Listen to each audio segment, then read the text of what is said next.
Hello everybody for the second lesson for today. I said earlier that I wanted to do be phrasal verbs. Well, here are my be phrasal verbs. I've got a quick, half an hour that's free, so I can quickly do this. As you can see, there are a lot of phrasal verbs with be, and it's a good phrasal verb to do after you have already done many other phrasal verbs, simply because we revise, we go back over, we repeat lots of old phrasal verbs when we do phrasal verbs with be, as you will see. So for example, be after someone is very similar to run after someone, come after someone, meaning chase. However, there is a difference. Because you can say the thief was after me, or the police were after me. Maybe you stole something and then the police were after you, they were chasing you. You can use it like that, certainly. But you can just use it in a shop. I think I say this quite often. Quite often when I go into a shop and I can't find what I'm looking for, I say something like, I am after a AA battery, something like that. And I can't see your batteries anywhere. Can you help me? Yeah, I want to find a AA battery. So it could mean try to find, that you want something. I mean, really, it means the same thing, that you're chasing something. But we can say, you know, I am after this, I am after that, meaning I want it, I can't find it. Can you help me find it, please? Okay, so that's one way of using to be after something or someone. And please remember, run after someone, come after someone, sprint after someone, dash after someone. There's loads of verbs that would go in there and would still mean chase someone. Okay, be along simply means arrive, appear in a few moments, turn up, show up. So there are some other good phrasal verbs that you might want to remember. Turn up, show up. Because you might say something like, he'll be along in a few minutes. He'll be along in a few minutes. He will arrive in a few minutes. He will turn up in a few minutes. He will show up in a few minutes. So please remember, be along and turn up and show up. So you can see how these are good for revision. They're very good for brushing up on our old phrasal verbs. Okay, be down. Most of the time this means depressed. If you are down, you are depressed, you're sad for some reason. Somebody might have got you down. Somebody might have brought you down. So please remember those two, which mean to depress somebody.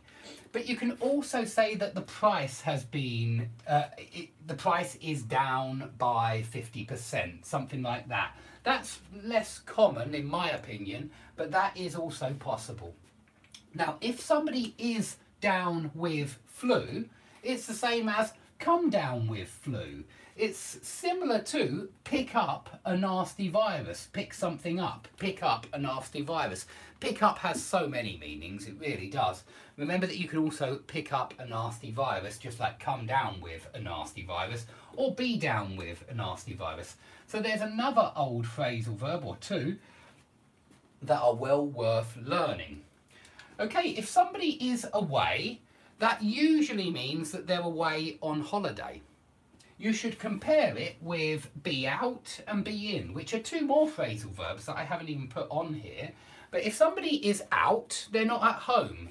Or maybe they're not at the office. If somebody comes into the office and you say, no, sorry, the boss is out at the moment, then it would mean he's not in the office. He's out of the office. But most of the time it means you're not at home. And so if somebody calls and says, can I speak to your sister? You say, no, sorry, she is out. It means she's not at home. Now notice that when you say she is out, she's probably just somewhere else in town. She is away means she's probably gone to another town on holiday or even another country on holiday. Now compare be in. If you are in, you are at home. Okay, you're at home. Yeah, he's in, I'll go and get him. Or yes, my sister is in, I'll go and get her. Okay, I'll go and fetch her. I'll call her down if she's upstairs, yeah? So be in, it could mean to be at home. A second meaning of be in is when you are agreeing to be included in the deal or something like that, or the project. Very often we say something like, who's playing football on Saturday? And somebody might say, I'm in. meaning I am going to play football on Saturday. I am in that plan. I am included in that plan. So you should remember for that meaning phrasal verbs like cut someone in on a deal. Yeah, if you cut someone in, you include them. So be in could also mean include me. I'm in. I have agreed to be involved in whatever it is. To be in something. So a little bit like to be up for something, because that means to want to do something. But we'll come to that one in a few minutes. Now, to be cut out for. I've included this one, even though there is a verb here after the be, and so technically it's not a phrasal verb with be, it's a phrasal verb with cut. But I included it for a good reason, and that's because it's the same as to be up to something or to feel up to something. To be cut out for something means you are able to do it. So if you are cut out for life as a soldier, that means you are able to do it. You have the strength, you have the stamina, you have the courage, you have the ability to focus on whatever it is that soldiers have to focus on. I have no idea. But you are cut out for it. You are able to do it. You have that ability. You have that talent. Okay?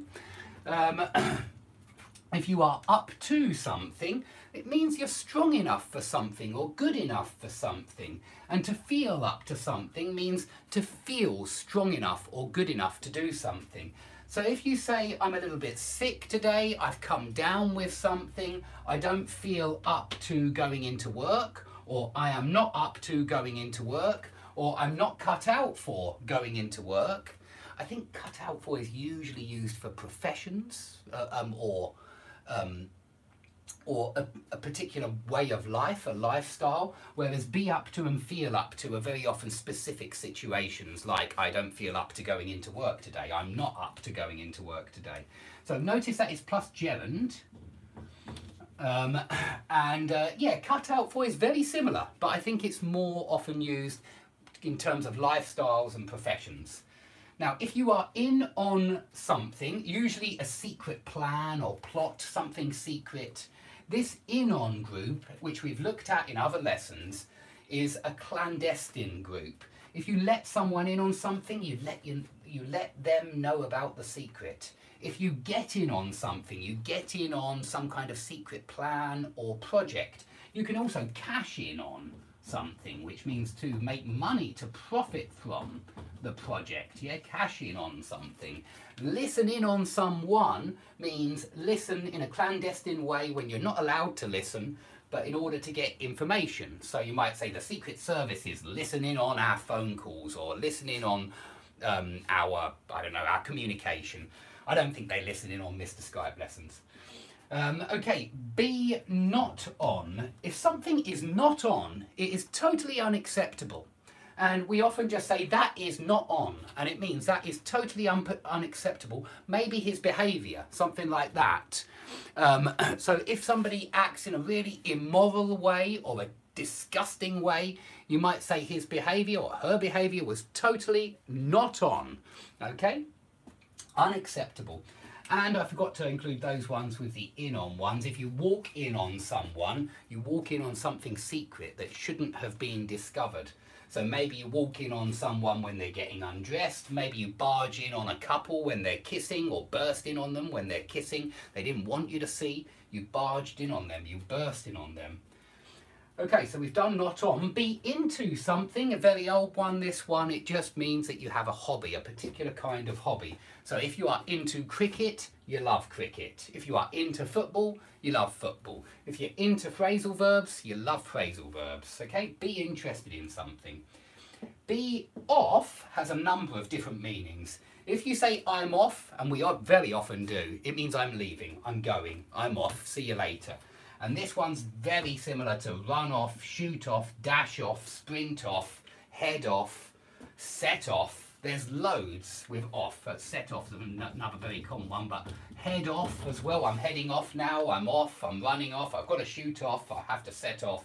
They all mean leave in some way. If food stops being edible, then it becomes spoilt and we say the milk is off, the meat is off, the sausages are off. I ate some sausages yesterday and I thought they might have gone off, but I had nothing else to eat, so I ate them anyway and they were fine. Okay, if something is off, if the lesson is off, it might mean the lesson has been called off. If the meeting is off, maybe the meeting has been called off. It's not going to take place. And if the lesson is on, it is going to take place. It's not called off. It is going to happen. Okay, so on and off are opposites there. If the machine is off or the computer is off, obviously it means turned off. Just like if the machine is on, it means turned on. The radio is on, the TV is on. But yeah, the meeting or the game or the football match is on, it means it's not called off. It's definitely taking place.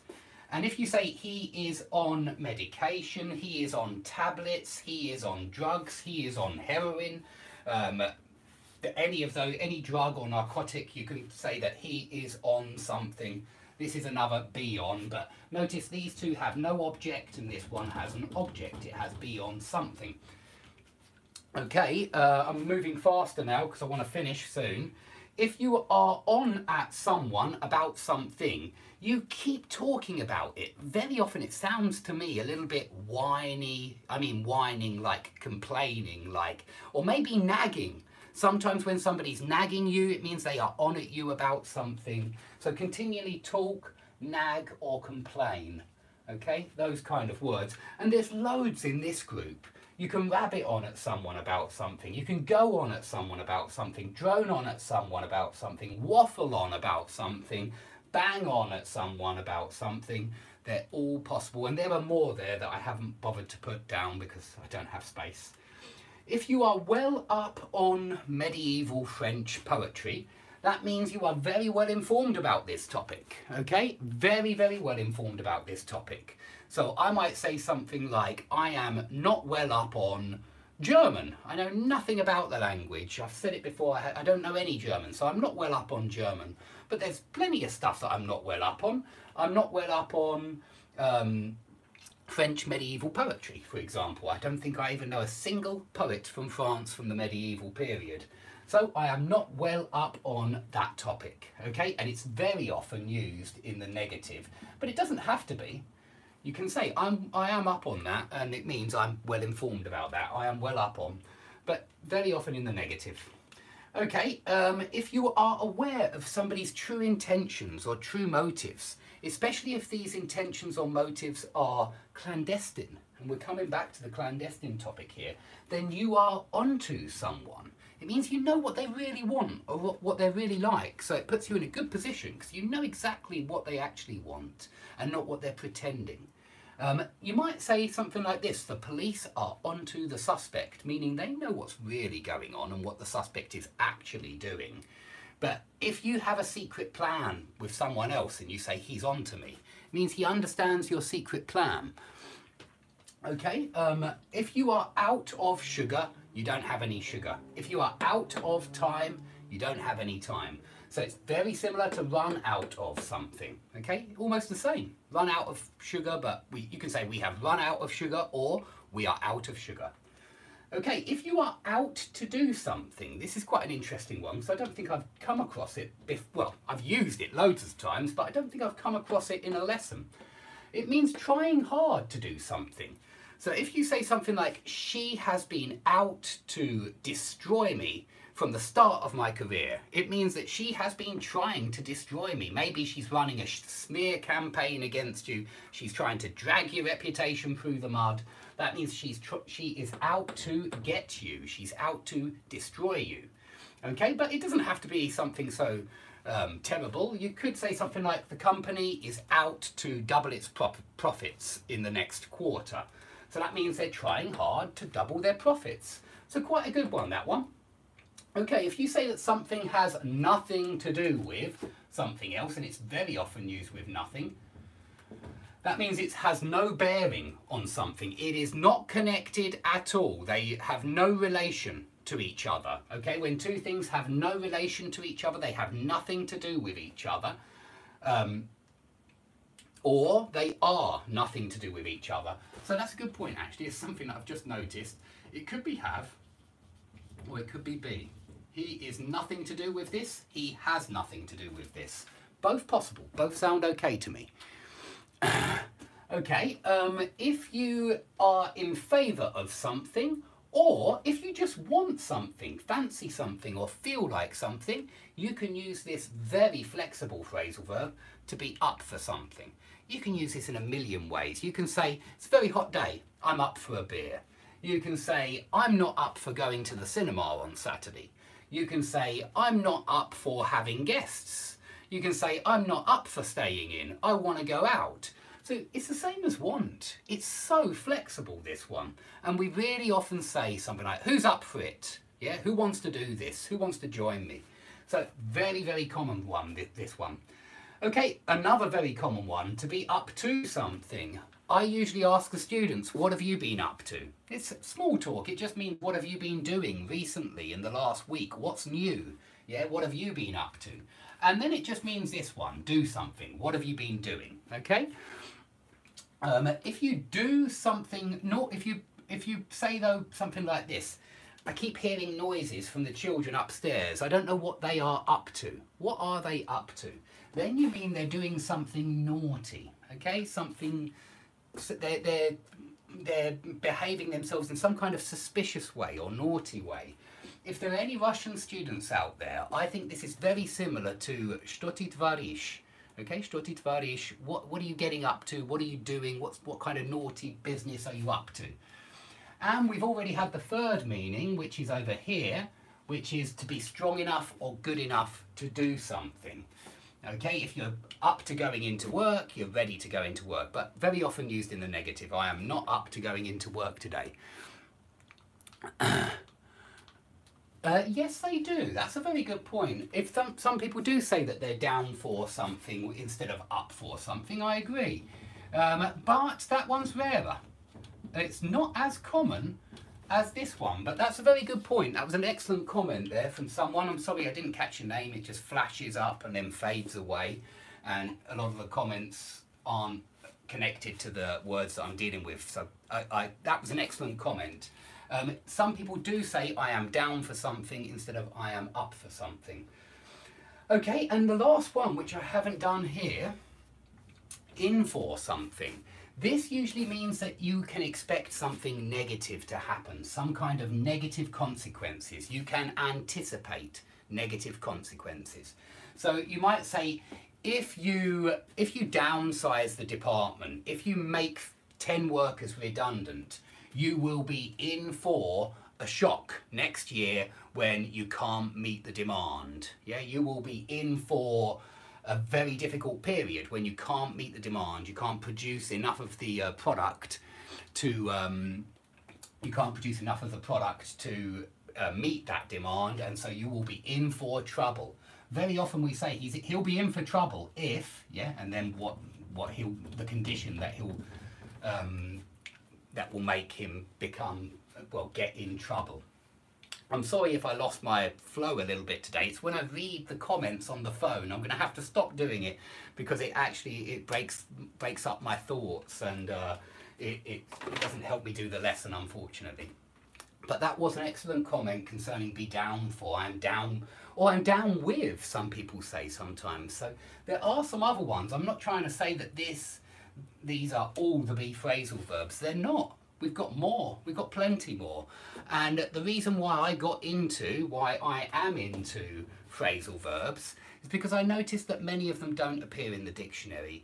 And some of them we use every single day. And so they're not in the dictionary, but they're being used every single day. There's not much that we can do other than make these kind of classes to try and fill in those gaps. Okay, thanks everybody for watching. If you've enjoyed the lesson, as always, give me a like, subscribe, blah, blah, blah.